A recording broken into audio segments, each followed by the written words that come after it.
Hello friends, അതെ ഞാനില്ലേ എൻ്റെ വീട്ടിലുണ്ടായ സാധനങ്ങൾ വെച്ച് ചിക്കൻ ഡ്രൈ ചില്ലി ഉണ്ടാക്കിയേ. ഇത് കഴിച്ചതിന് ശേഷമാണ് മനസ്സിലായത് ഇങ്ങനെയും ചില്ലി ഉണ്ടാക്കാൻ പറ്റൂന്ന്. അപ്പൊ എങ്ങനെ ഉണ്ടാക്കാൻ നോക്കിയാലോ?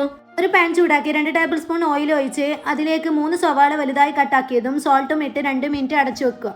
ഇനി നമുക്ക് അതിന് വേണ്ട ചിക്കൻ റെഡിയാക്കാം. ക്ലീൻ ആക്കിയ ചിക്കനിലേക്ക് ഒരു egg, ginger garlic paste, 1 tablespoon red chilli powder, 1 tablespoon cornflour, സോൾട്ടും ഇട്ട് മിക്സ് ആക്കി 15 മിനിറ്റ് മാഗ്നേറ്റ് ചെയ്ത് വെക്കുക. ഇനി ആ സവാളയിലേക്ക് 2 ടേബിൾ സ്പൂൺ ജിഞ്ചർ ഗാർലിക് പേസ്റ്റും 2 ഗ്രീൻ ചില്ലി കട്ടാക്കിയതും കുറച്ച് കേബേജ് കട്ടാക്കിയതും ടൊമാറ്റോ സോസും കാശ്മീരി റെഡ് ചില്ലി പൗഡറും സോയാ സോസും ഇട്ട് മിക്സ് ആക്കിയതിന് ശേഷം 1 teaspoon pepper powder, 1 tablespoon മലയിലയും ഇട്ട് മാഗ്നേറ്റ് ചെയ്ത് വെച്ച് ചിക്കൻ ഫ്രൈ ചെയ്തതിന് ശേഷം ഇതിലേക്ക് ഇട്ട് മിക്സ് ആക്കുക. അപ്പോൾ എൻ്റെ തട്ടിക്കുട്ട് ചിക്കൻ ഡ്രൈ ചില്ലി റെഡി ആയിട്ടുണ്ട്. എല്ലാവരും ട്രൈ ചെയ്ത് നോക്കണേ.